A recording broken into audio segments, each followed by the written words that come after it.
नमस्ते। नमस्ते। हजुरको नाम भन्नु न दाजु। म हर्कदन तामाङ।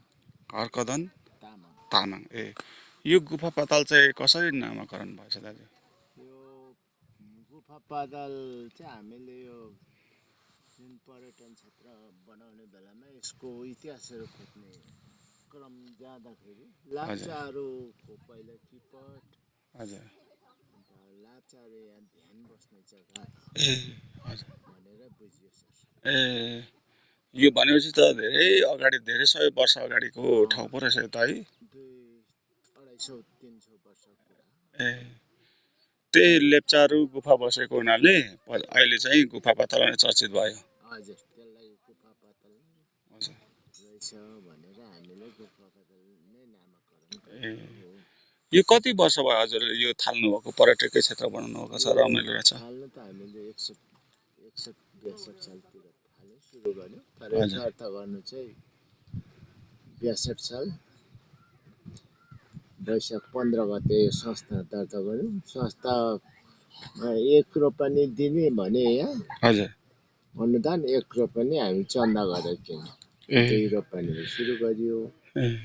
सुरु गर्दै गर्दै रहँदा बस्दा यहाँ धेरै विवादहरू आयो। होइन त्यो गुफा पाताल कहाँ अन्तको विरुद्धमा थालेको मात्रै भन्ने कुराहरू कता कता आए। त्यसो हुँदै हुँदै रहँदा बस्दा त्यो जिल्ला विकासबाट 1 लाख रुपियाँ दियो। त्यो मान्छेले चाहिँ भने 1 लाख बनाएर उद्घाटन गर्न सांसदहरू पनि ल्याइयो। अनि यहाँबाट जस्तै यो गुफा पाताल एउटा ऐतिहासिक ठाउँ भयो होइन? यहाँ चाहिँ यहाँबाट नजिक नजिक चाहिँ के चिजहरू छ जस्तै हजुरले हेर्न सकिने भनेको? यहाँ त यो 360 डिग्री भन्छ यसलाई त, आँखाले भ्याइन्छन् हेर्न सकिने। हजुर, जलपाइगुडी देखिन्छ, सिलगढी देखिन्छ, टिस्टा, अन्त बङ्गलादेश छन् यता दक्षिणतिर हेऱ्यौँ। हजुर, यसो सेरोफेरो सबै गएर यहाँ इलाम पनि देखिन्छ। हजुर, अन्तु डाँडाबाट इलाम देखिँदैन। हजुर, सबै हेर्नुहोस् न, यहाँ सबै हजुर, कञ्चनजङ्घा 5 थर सिमानासम्म होइन? हजुर, यसो दक्षिणतिर झापा, मोरङ सुनसरी। हजुर, यहाँ उमाथिबाट हेऱ्यो भने बिटादेखि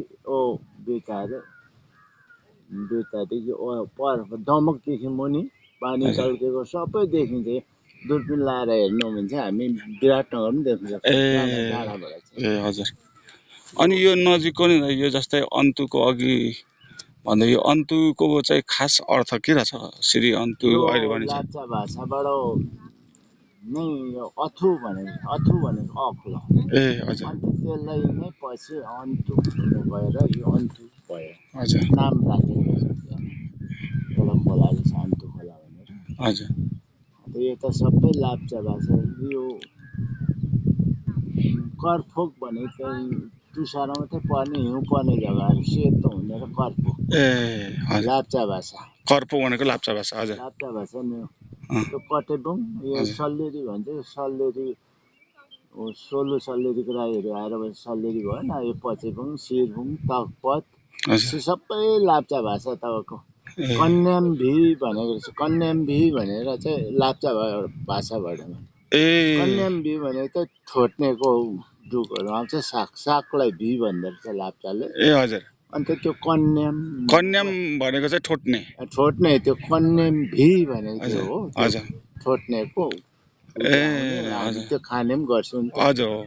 अन्त त्यो कन्याम हुनु गयो। त्यसैले अथु भनेर अग्लो अन्तु हुनु गयो। त्यसै उप त्यहाँ समालबुङ भनेको चाहिँ टुनीको खेतलाई बुङ भन्दो रहेछ कि समालबुङ। यता पोखरेल मिरिक भनेको चाहिँ आगो लगाएको जग्गा, त्यो पनि लाप्चा भाषा। मिरिक पनि आगो लागेको जग्गाहरू मिरिक। यो सबै लाप्चा भाषाहरू छ। तपाईँ पहिला लाप्चाहरू बसेको मैले बुझेसम्म चाहिँ। हुन्छ दाइ, लु म तपाईँबाट जानकारी गराउन धन्यवाद। नमस्कार।